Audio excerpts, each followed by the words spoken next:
as I was saying, that this month makes 2 years. Yeah, this month will make 2 years that I've been divorced. And I've just been feeling a lot of things, especially with me dating and things like that. And I've been doing a lot of self reflection. And I was like, because I was writing in my journal, and I was like, oh my goodness, like, you knew, you didn't want to admit it, but I knew a few months into my marriage that I married a person, but not my person. Um, and I'll tell you some of the things that happened that let me know that he wasn't my person. So the first thing that happened is we got married February of 2017, and by April of 2017, I was questioning, what the heck did I just get myself into? And for those of you who are in the church and you're saved and stuff like that, I thought I was sold out for God. I'm fasting. I'm in line to be a minister. Like I'm studying to be a minister. I'm really like singing on the praise team. I have speaking engagements. I've written a book at this point. And I thought I was really like sold out for Jesus. And so I thought I was doing something because I took the person I was dating to my pastors, as they said, to have them check them out and tell them whether, it was a godly relationship. And I did that. And they were like, oh yeah, everything's good. And I thought within my own intuition, my own discernment, I felt that he was too spiritually immature for me based off where I was in my life. But after my pastors gave us the go-to, I kind of went full force because I was like, they're a bishop and a pastor. They clearly know more than I do. So this is definitely advice to trust yourself. Trust your own gut more than you trust that of others, because if God speaks to you, God speaks to you, right? But now we're married at this point, and 2 months into our relationship, I realized that he was not the one for me. So the first red flag for me is that he did not know how to communicate. And the person that I was in premarital counseling with that was expressing himself and trying to talk things out was not the real him. It was just all a facade that he had put up. So I'll give an example. We were going to Tallahassee, and his tag was expired, and I said something to him about it. And he completely ignored me for the whole 4-hour trip because I said something about his tag being expired. And I thought that was so petty. And I was like, what in the world? I was like, I really didn't realize that I married a child, but I guess that I guess I did. I don't know. So that was number one that let me know, like, what did you just get yourself into? Number two, I realized that he was extremely inconsiderate. So we got married in February. I got pregnant in April. By June, when we were in the same space, I was extremely sick from the pregnancy. And he expected me to be sexually active twice a day, 7 days a week. And I was like, you need to go see a doctor because I don't think that's normal.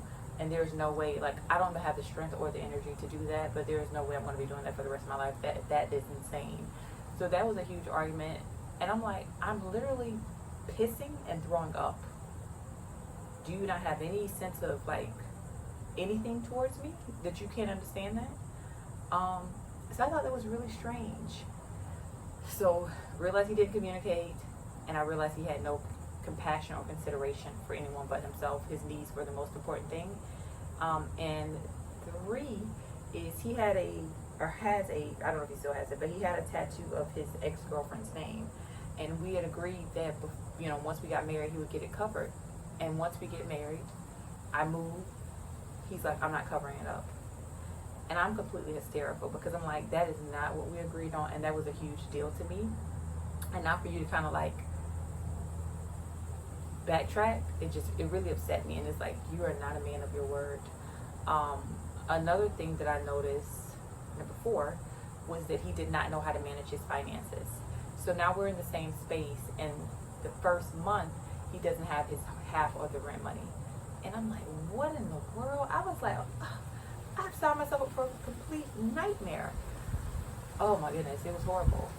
And I went on a fast because we were having such a hard time trying to find a place to live because the lease was going to be up in the place. So I went on a fast. I was like, God, what are we supposed to be doing? And during that time, I found out that he had been sleeping with his ex-girlfriend the entire time up until the time we got engaged.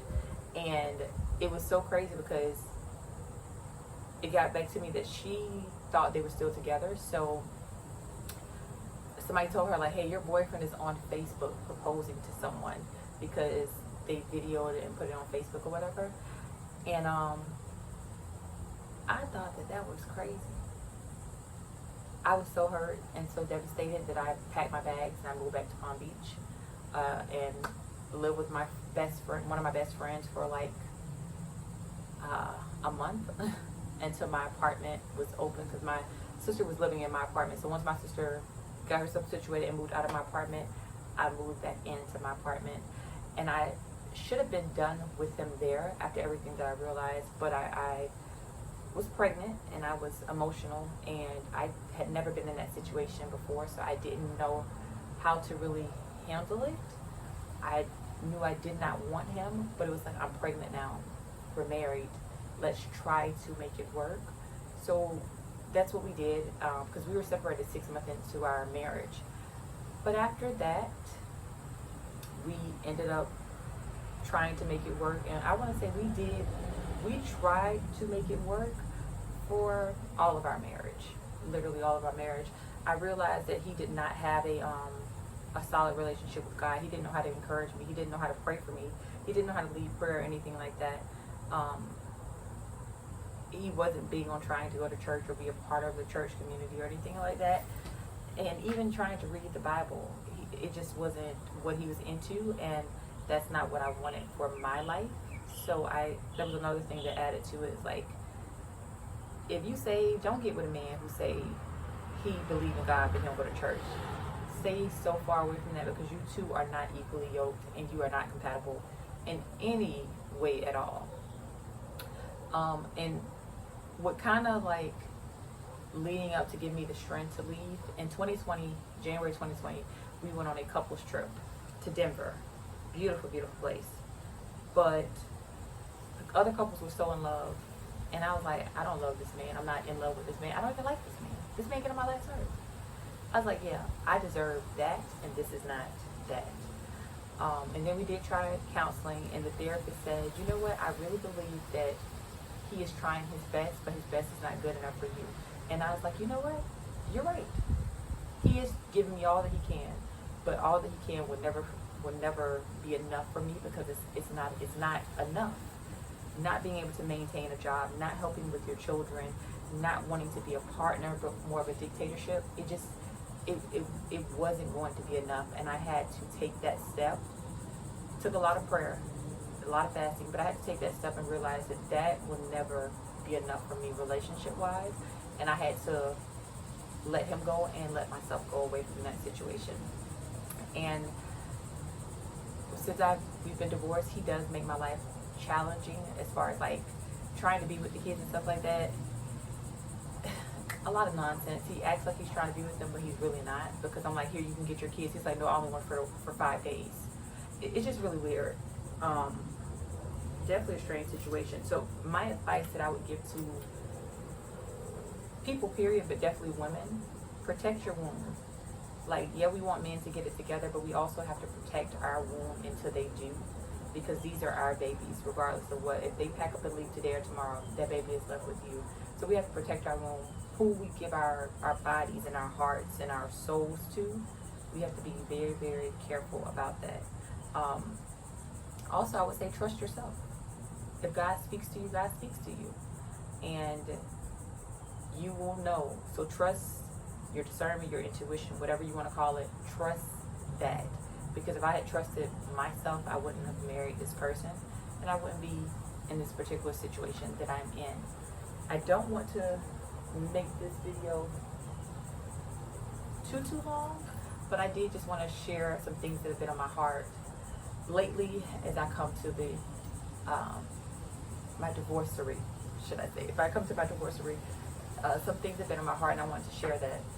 So as I am dating again, my therapist told me to write down my values, If a person does not align with my values, do not even entertain that. So I share that with you, and I hope that you can apply it in your dating life.